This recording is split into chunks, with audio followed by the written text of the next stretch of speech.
안녕하십니까 여러분. 이렇게 또 동영상으로 여러분들을 만나서 반갑습니다. 빨리 여러분들을 직접 볼 수 있는 날이 속히 오기를 기대해 봅니다. 오늘 여러분과 함께 은혜 받을 말씀은 창세기 29장 31절로 35절 말씀까지입니다. 제가 봉독해 드리겠습니다. 여호와께서 레아가 사랑받지 못함을 보시고 그의 태를 여셨으나 라헬은 자녀가 없었더라. 레아가 임신하여 아들을 낳고 그 이름을 루벤이라 하여 이르되 여호와께서 나의 괴로움을 돌보셨으니 이제는 내 남편이 나를 사랑하리로다 하였더라. 그가 다시 임신하여 아들을 낳고 이르되 여호와께서 내가 사랑받지 못함을 들으셨으므로 내게 이 아들도 주셨도다 하고 그의 이름을 시몬이라 하였으며 그가 또 임신하여 아들을 낳고 이르되 내가 그에게 새 아들을 낳았으니 내 남편이 지금부터 나와 연합하리로다 하고 그의 이름을 레위라 하였으며 그가 또 임신하여 아들을 낳고 이르되 내가 이제는 여호와를 찬송하리로다 하고 이로 말미암아 그가 그의 이름을 유다라 하였고 그의 출산이 멈추었더라. 아멘. 자, 이 야곱이 본인이 원해서 된 건 아니지만은 두 아내를 데리고 살게 됐습니다. 참 어쩔 수 없이 그렇게 된 거죠. 그러나 이 야곱의 마음은 레아와 라헬 중에 그저 라헬에게만 있었습니다. 이 야곱이 두 아내를 가졌으나 사실 이 야곱이 사랑하는 사람은 라헬입니다. 그러다 보니 이 야곱은 아마 라헬하고만 이렇게 지내는 것 같습니다.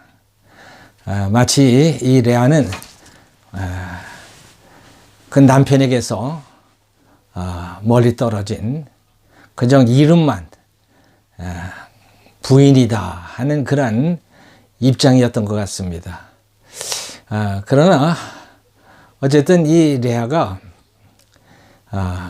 계속 이제 아들을 낳습니다.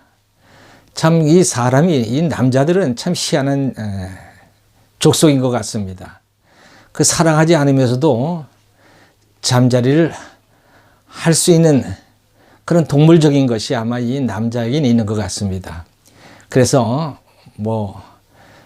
아주 드문 일이지만은 이 레아와 잠자리를 하게 되면은 하나님께서 그 레아의 태를 열어주셔서 이제 아들을 낳고 그렇게 된 것 같습니다. 어쨌든 이 레아는 자기 남편이 있는 사람이지만은 어쨌든 혼자 그런 독수 공방을 하는 그런 삶을 살아가고 있습니다. 밤에 혼자 잠자리에 누워서 자는 일은 이 레아 입장에서는 굉장히 괴로운 일이죠. 또 처량합니다. 그리고 참 내 인생이 왜 이렇게 슬픈 인생이 됐나 그런 생각을 하면은 아마 눈물을 흘렸을 거예요. 그런데 그것을 하나님이 보셨습니다. 레아의 눈물을 보신 거죠. 그래서 하나님께서 이 레아를 불쌍히 여기셔서 그에게 아들을 주셨습니다. 그 아들의 이름을 루벤이라고 했습니다. 이 루벤이라고 하는 이름의 뜻은 보라 아들이다 그런 뜻이에요. 그러니까는 이 루벤이 이 첫째 아들을 낳으면서 루벤이라고 이름을 진 까닭이 아마 그런 것 같습니다. 남편을 향한 마음, 그 마음을 담아서 이름을 진 것 같습니다. 그 남편 야곱에게 보시오, 내가 아들을 낳았으니 이제 이 아들을 보러 좀 오시오. 아마 그런 그 마음이었던 것 같습니다. 그러면서 이 아들을 보시고 또 나도 봐주시오. 그런 마음의 염원을 가지고 그리고 그 이름을 지은 것 같습니다. 자, 그런데 이 야곱의 태도가 어땠습니까? 야곱은 변함이 없습니다. 레아를 여전히 남처럼 봅니다. 가까이 하지 않습니다. 관심도 갖지 않습니다. 전혀 정을 주지 않습니다. 자, 이 레아가 이제 이 아들을 낳았으니 좀 남편이 좀 달라지겠지 하는 생각을 가지고 있었는데, 여전히 이 야곱의 태도가 전혀 변하지 않는 것을 보고서 아마 이 레아는 또 하나님 앞에 이렇게 기도했을 것 같습니다. 하나님, 보세요. 이 제 남편 야곱이 여전히 저를 박대합니다. 저를 본척반척합니다. 저한테 전혀 관심을 주지 않습니다. 하나님, 아들을 하나 더 주시면은, 그러면은 야곱의 태도가 변하지 않을까요? 하나님, 저의 이 기도를 들어주세요 하고 아마 이 레아가 기도를 했던 것 같습니다. 그랬더니 정말로 이 하나님께서 이 레아에게 아들을 또 주셨습니다. 그래서 그 아들의 이름을 시몬이라고 지었습니다. 이 시몬이라고 하는 뜻은 들으심이라고 하는 뜻입니다. 그러니까는 하나님께서 내 기도를 들으시고 이 아들을 주셨다, 그런 뜻입니다. 그러니까 이 레아가 하나님이 내 기도를 들으시고 이 아들을 주셨으니 이제 남편 야곱의 마음도 돌아설 것이다, 이제 내게로 돌아설 것이다 라는 그런 기대를 가졌습니다. 그러나 야곱은 여전히 레아에게 마치 남보듯이 그렇게 여전히 태도가 전혀 변하지 않습니다. 아마 이 야곱이 이 레아를 이렇게 좀 멀리하는 까닭이 있는 것 같습니다. 제가 생각하기엔 그런 것 같습니다. 이 야곱이 이 레아에게 네가 나를 속였지, 네가 나를 속였지 하는 그런 마음이 있는 것 같습니다. 그게 굉장히 마음에 상처를 준 것 같습니다. 네가 나를 속이고 이 라헬 대신 네가 마치 신부인 것처럼 나를 속였어. 이게 아주 굉장히 불쾌했던 거고 굉장히 마음에 깊은 상처를 준 것 같습니다. 근데 생각해 보면은 야곱도 마찬가지 아닙니까? 야곱도 형이 받을 축복 기도를 아버지를 속여서 자기가 대신 받지 않았습니까? 사실 그걸 생각하면은 레아나 야곱이나 사실 피장파장이거든요. 그럼에도 불구하고 자기가 한 것에 대해서는 전혀 생각지 않고 내가 저한테 속았다 하는 그런 생각만 가지고, 그리고 이 레아를 보니 레아한테 정이 가지 않는 겁니다. 자, 이 레아는 둘째 아들을 낳았음에도 불구하고 남편의 태도가 전혀 변하지 않은 것에 대해서 굉장히 마음이 상심합니다. 너무 괴롭습니다. 사실 이 기다리는 사람이 오지 않는 것처럼 힘든 게 어디 있습니까? 사랑하는 사람이 전혀 관심도 주지 않는 게 얼마나 힘든 일입니까? 얼마나 괴로운 일이에요. 이 레아의 심정을 좀 이해할 것 같습니다. 자, 그러니까 이 레아가 이런 생각을 합니다. 지금 이 남편이 라헬의 방에서만 함께 살고 있으니 저럴 거야. 저희 남편이 이제 내 방으로 들어와서 나와 함께 더불어 살면은 저가 나한테 사랑을 줄 거야, 아마 그런 생각을 했을 것 같습니다. 그래서 하나님 앞에 아마 그런 기도를 했은 것 같아요. 자, 그랬더니 하나님께서 또 이 레아의 기도를 들으셨는지 또 아들을 주셨습니다. 그래서 이번엔 이름을 레위라고 지었습니다. 이 레위라고 하는 뜻은 연합하다, 그런 뜻이에요. 그러니까 함께 하나가 되다, 그런 뜻입니다. 그래서 그 남편이 이제 나와 함께 살게 될 것이라고 하는 염원을 담아서 이 아들의 이름을 레위라고 지었습니다. 그런데 그 후에도 여전히 야곱의 이 태도는 변하지 않습니다. 야곱이 자기를 대하는 태도는 전혀 다름이 없습니다. 여전히 냉담합니다. 남보듯이 봅니다. 자, 이런 상황에서 이 레아는 얼마나 마음이 절망적이 됐겠습니까? 그렇게 애타게 남편의 사랑을 희구하는데, 또 남편의 사랑을 그렇게 바라고 있는데 전혀 남편은 남보듯이 여전히 전혀 변함이 없습니다. 이 레아는 참 너무 절망적인 상황이 되죠. 그러다가 그가 너무 이 남편을 생각하다 보니까 너무 괴로워서 죽을 것 같습니다. 자기에게 전혀 정을 주지도 않고 사랑도 주지 않고 관심도 갖지 않는 남편을 기다리고 그 남편의 사랑을 받기를 그렇게 바라던 이 레아, 너무 힘들어서 죽을 것 같습니다. 그가 이제 그 마음에 결심을 합니다. 내가 이제 이 집착을 버려야지. 남편에 대한 그 사랑에 대한 집착, 이것을 그가 이제 버리기로 작정을 합니다. 그리고 그 집착을 버립니다. 자, 여러분, 이 집착이 무서운 거예요. 이 집착은 곧 욕망입니다. 그것이 사랑이든 재물이든 성공이든 여러분 그 집착이 한번 잡히면은 그러면 그 삶이 황폐해집니다. 그리고 무덤을 파게 되는 것이죠. 마치 이 집착은 뭐가 같으냐? 이건 욕망인데 이것은 지옥의 문과 같습니다. 거기에 잡히면은 마치 지옥에 들어가는 것과 같은 거예요. 이 레아는 그 집착을 버립니다.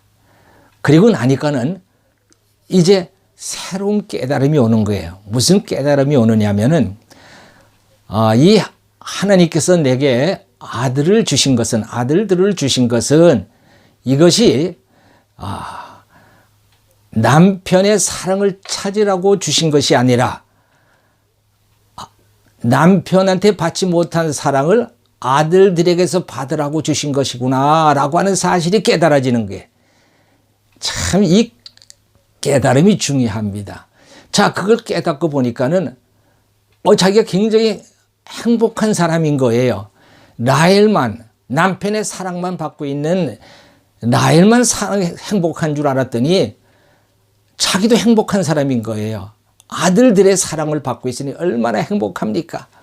그러면서 그가 깨닫는 것이 그렇구나. 하나님이 남편한테 받지 못한 사랑을 아들들에게서 받으라고 하나님이 내게 이런 아들을 들으셨구나. 이 아들이 바로 하나님이 나를 사랑하시는 사랑의 증표요. 또 사랑의 선물이다라고 하는 사실이 깨달아지는 거예요. 그러니까는요, 얼마나 행복해지는지 몰라요. 여러분, 내가 사랑을 받고 있다. 내가 더군다나 내가 사랑한 사람으로부터 사랑을 받고 있다는 사실은 이건 엄청난 행복입니다. 그동안은 남편 사랑에 붙잡혀서 아들들이 자기를 사랑하고 있다는 사실을 그거를 전혀 의식하지 못하고 살았는데 이제 남편에 대한 집착을 버리고 나니까 내 아이들이 나를 얼마나 사랑하는지 내가 그 사랑을 받고 있다는 사실이 너무나도 행복해지고 또 나를 사랑하시는 하나님께서 나를 사랑하시는 그 증표로 이 아이들을 주셨다는 사실을 생각하니 너무나도 감사한 것입니다. 그리고 또 아들을 낳습니다. 그래서 이 아들의 이름을 유다라고 집니다. 자, 여러분, 이 유다라고 하는 이름은 무슨 이름이에요? 이게 이름의 뜻은 하나님을 찬송하리로다 하는 뜻입니다. 이전에는 이름을 어떻게 졌습니까? 이전에는 전부 하나같이 남편의 사랑을 찾는, 남편의 사랑을 희구하는 그와 같은 뜻의 이름을 졌는데 이번에는 남편의 이름은 없습니다. 남편에 대한 사랑과 관심을 얻고자 하는 그런 뜻은 전혀 담기지 않습니다. 오직 그 이름엔 뭐만 있어요? 남편에 대한 이름은 사라지고 하나님의 이름이 그 속에 들어가 있습니다. 여호와를 찬송하리로다. 이제 레아는 치욕을 살지 않습니다. 레아는 그 마음에 뭐가 있어요? 그 마음에 천국이 있습니다. 행복이 있습니다.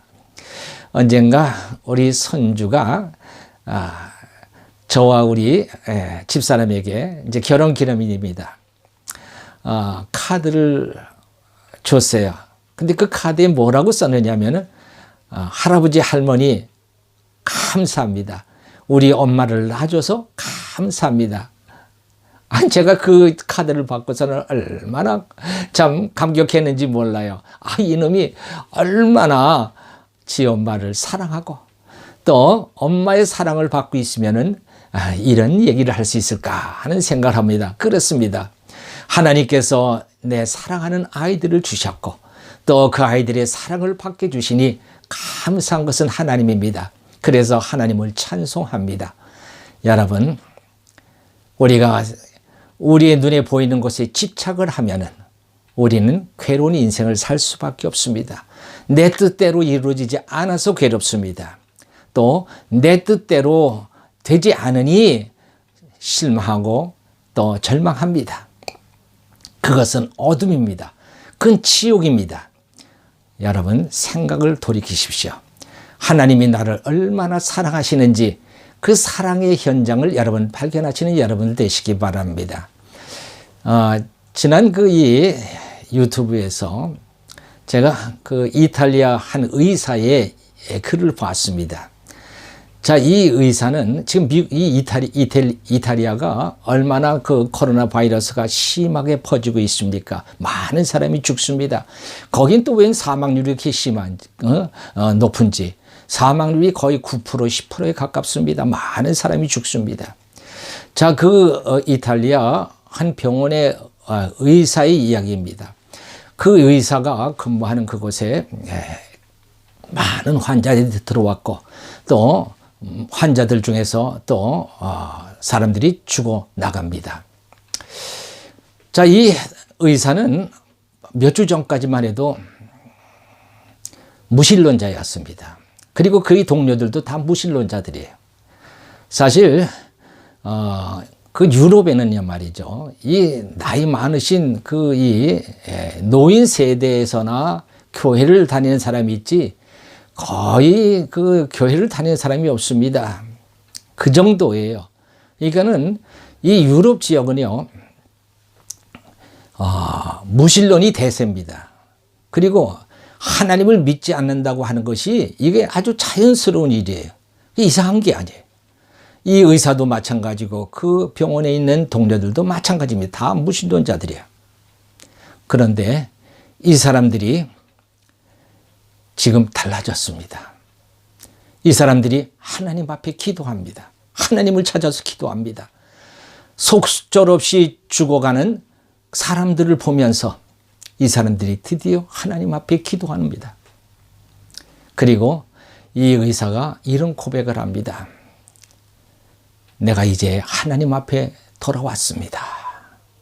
그리고 이 자기가 하나님 앞에 돌아온 사실에 대해서 그가 행복하다는 그런 고백을 합니다. 여러분, 이 코로나 바이러스는 분명히 재앙입니다. 그리고 그 이 재앙 때문에 많은 사람들이 공포에 떨고 있습니다. 그리고 참 고통을 받고 있고 또 죽는 사람들까지 있습니다. 그러나 여러분, 이 재앙 가운데서도 하나님은 그의 택하신 자들을 구원하시는 일을 하고 계신다는 거예요. 하나님이 이 일을 하고 있다는 사실을 깨닫는 자는, 하나님의 사랑을 발견하는 자는 이 재앙 속에서도 행복을 누릴 수 있습니다. 하나님을 찬송하며 하나님 앞에 감사할 수 있습니다. 여러분, 지금 많이 힘들고 어려운 시절을 우리가 지나가고 있습니다. 괴로운 시절입니다.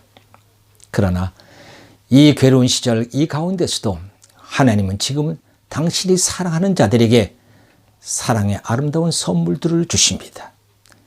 그리고 그 선물을 발견한 자들마다 이 괴로움의 이런 시절 속에서도 하나님을 찬송하고 감사할 수 있게 되는 줄로 믿습니다. 우리 사랑하는 성도 여러분, 어서 속히 이 전염병 코로나 바이러스가 이제 끝이 나고 모든 삶이 정상으로 돌아가며 또 속히 이제 여러분과 함께 만나는 그런 날이 오기를 간절히 소원합니다.